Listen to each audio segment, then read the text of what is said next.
Ito ang gaganda sa battery na may smart BMS mga bossing. Kapag may problema dito sa wirings ninyo, automatic isa-shutdown ng smart BMS o yung ito battery natin. Tignan nyo. Merong problema dito sa connection ko na itong dalawang to. No? So, tinitrace ko pa kung nasaan yung problema dyan. So, tignan nyo, i-open ko siya mga boss. Yan. Naka 150 ampere tayo na fuse dito. Papalitan natin ng 100 ampere yan para tamtaman lang. O, di ba? Ito yung relay. Pakita mo nga yung relay yan. Yan, ibubuksan ko yung kuan mga bossing relay. Yan. Yan, nagkuan siya, nagtitrip. So, ganun ang kagandahan mga bossing. Tignan nyo, yan, umiilaw yung kuan natin. Smart BMS natin. Yan. Umiilaw siya, no? Ganda. Ito yung problema dyan mga bossing, no? Yung dalawa dito, pag tinanggal ko kasi ito, nag-okay na siya. Tuloy-tuloy na yung under niya. Ito yan, no? Yan, tatanggalin ko to. Itong back converter natin, yung step down. So ngayon, tinanggal ko. Yan. Napaantiran na natin. Yan, okay na siya, no? Ito kasi yung sa ilaw natin, tsaka sa fan. Yan, okay na siya. Tinanggal ko yung dito. Dito yung may sort, mga bossing. Yan. Open natin.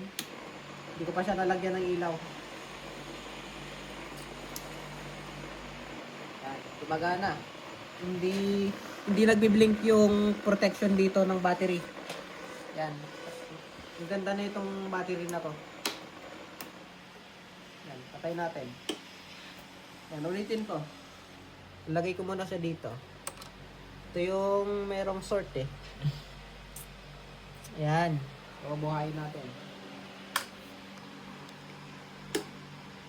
O, di ba?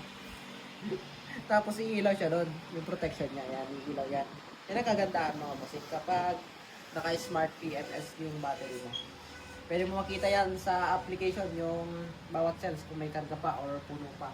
Makikita mo yung percentage niyan mga bossing. Ano to, James Watt na 24 volts. Hinubaran ko lang kasi hindi magkasya dito sa taas. Yan, open ko ulit.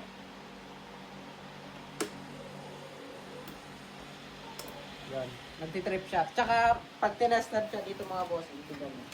Yan, tester natin.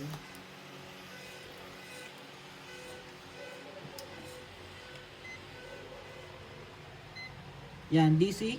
Testerin natin mga boss, no? Negative.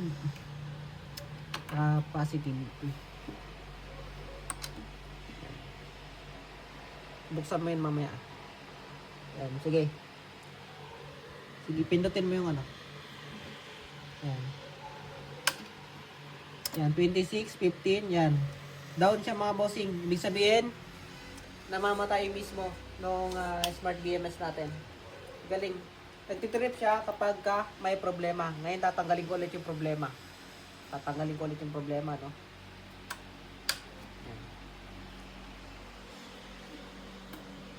Yan. Tuloy-tuloy na siya. Pero na mga boss, ganito ka-safe yung gawa natin, no? Meron siyang protection. Wala siyang hindi ka kabahan na baka masunog. Kasi kapag ka nagka-problema dito, may problema lang na konti, ay hindi naman konti kasi problema nga eh.